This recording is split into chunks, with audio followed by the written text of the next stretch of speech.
Assalamualaikum warahmatullahi wabarakatuh. Hari ini kita akan membahas pelajaran matematika kelas 9 tentang transformasi geometri. Yang kita bahas adalah tentang translasi. Yang pertama tentang translasi. Langsung saja. Yang dimaksud dengan translasi adalah perubahan lokasi objek dengan cara menggeser objek dari satu posisi ke posisi lainnya dengan jarak tertentu. Coba diperhatikan gambar yang ada di layar yang Bapak lingkari dengan pointer. Pada gambar di samping terlihat titik A dalam kurung X, Y ditranslasi dalam kurung A, B akan menghasilkan bayangan A aksen dalam kurung X aksen, Y aksen. Nah, maksudnya di sini adalah titik A merupakan titik awal. Ini A atau X, Y adalah titik awal. Kenapa disebut dengan kenapa harus X, Y? Karena melalui sumbu X dan sumbu Y. Maka A adalah X, Y merupakan titik awal dan T adalah translasi. T atau A, B merupakan translasi akan menghasilkan bayangan A aksen sama dengan titik akhir atau hasil translasi. Hasilnya juga nanti X aksen dan Y aksen karena juga melalui X dan sumbu Y. Baik, kita masuk ke rumus. Untuk mencari bayangan sebuah titik, maka kita dapat menggunakan rumus A, X, Y ditranslasi oleh A, B akan menghasilkan bayangan A aksen sama dengan X tambah A, Y tambah B. Nah,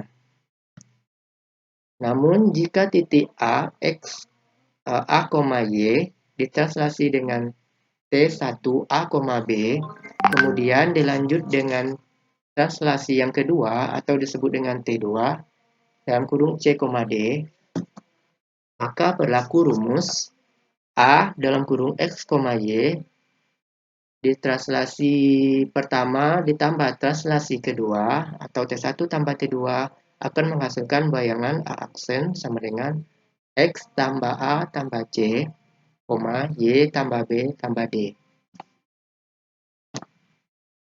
Pahami ya? Nah, beda antara rumus yang pertama dan rumus yang kedua hanya terletak pada translasinya, yaitu rumus yang pertama hanya ada translasi satu, maksudnya satu buah translasi, sedangkan rumus kedua ada dua buah translasi. Ada T1 dan T2. Oke, kita masuk ke contoh soal. Tentukan bayangan sebuah titik A 4,6 oleh translasi T1,2 menghasilkan bayangan A aksen titik-titik. Nah, jika soalnya seperti ini, maka penyelesaiannya dapat kita tempuh dengan cara membuat diketahui X sama dengan 4.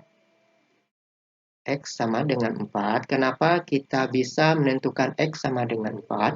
Karena sudah ketentuannya A adalah X, Y, maka A ini adalah titik A ini adalah X, Y. X-nya 4, Y-nya 6. Maka X sama dengan 4, Y sama dengan 6. Nah, kita cari T-nya. Translasinya A sama dengan 1.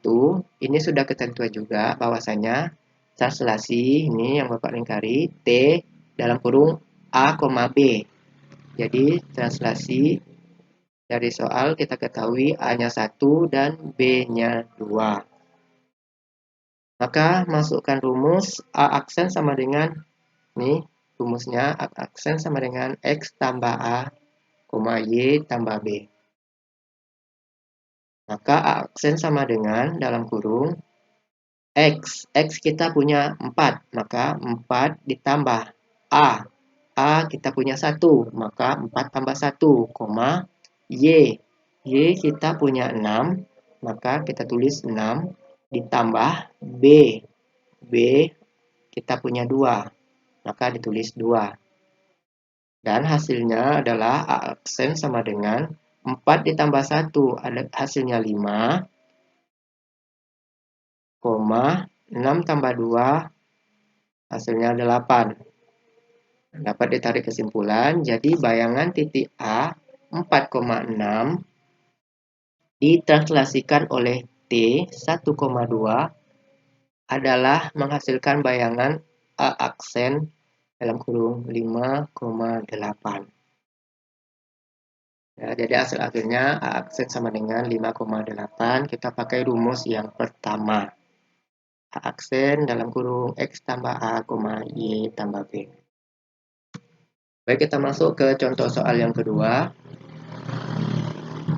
Bunyi soalnya adalah tentukan bayangan A 3,4 ditranslasi oleh T dalam kurung 3,4 dilanjutkan oleh translasi U dalam kurung 4,5. Nah, untuk soal yang kedua berbeda dengan soal yang pertama.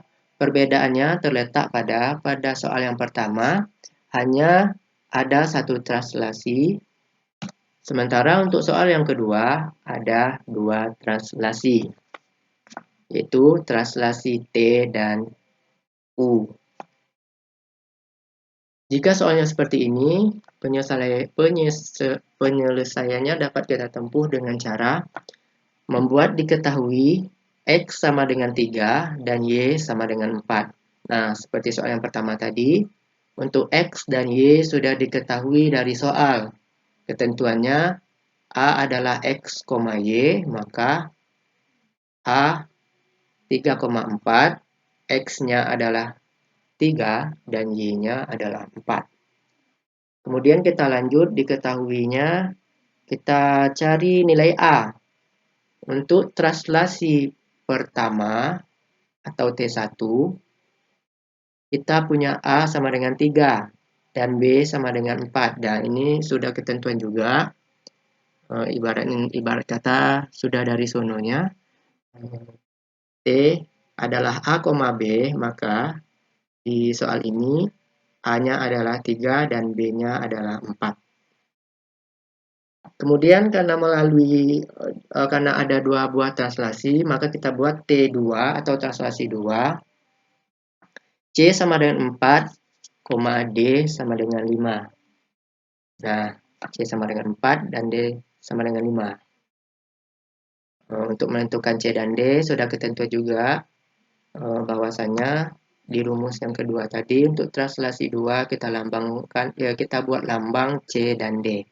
Maka di sini di soal ini C-nya adalah 4 dan D-nya sama dengan 5. Oke, kita lanjut. Nah, karena ada dua buah translasi, maka kita pakai rumus yang kedua. Kita kembali lagi di slide yang pertama, slide rumus. Kita pakai rumus yang kedua yang ada dua buah translasi ini yang dilingkari dengan pointer. Kita lanjut. Maka A aksen sama dengan dalam kurung X tambah A tambah C, Y tambah B tambah D. A aksen sama dengan kita sudah punya X sama dengan 3 ditambah A sama dengan 3 ditambah C sama dengan 4, Y sama dengan 4 ditambah B sama dengan 4 dan D sama dengan 5. Maka A aksen sama dengan, tinggal kita jumlahkan, 3 tambah 3 adalah 6, 3 tambah 3 6 ditambah 4 hasilnya 10, dan 4 tambah 4 hasilnya 8 ditambah 5 maka hasilnya 13. Nah, dipahami ya, tinggal dijumlahkan saja angkanya, maka A aksen sama dengan dalam kurung 10,13. Jadi bisa ditarik kesimpulan A aksen adalah 10,13. Baik, cukup sekian penjelasan dari Bapak. Besok kita lanjut lagi untuk contoh soal yang berikutnya. Bapak akhiri dengan wabillahi taufiq wal hidayah. Assalamualaikum warahmatullahi wabarakatuh.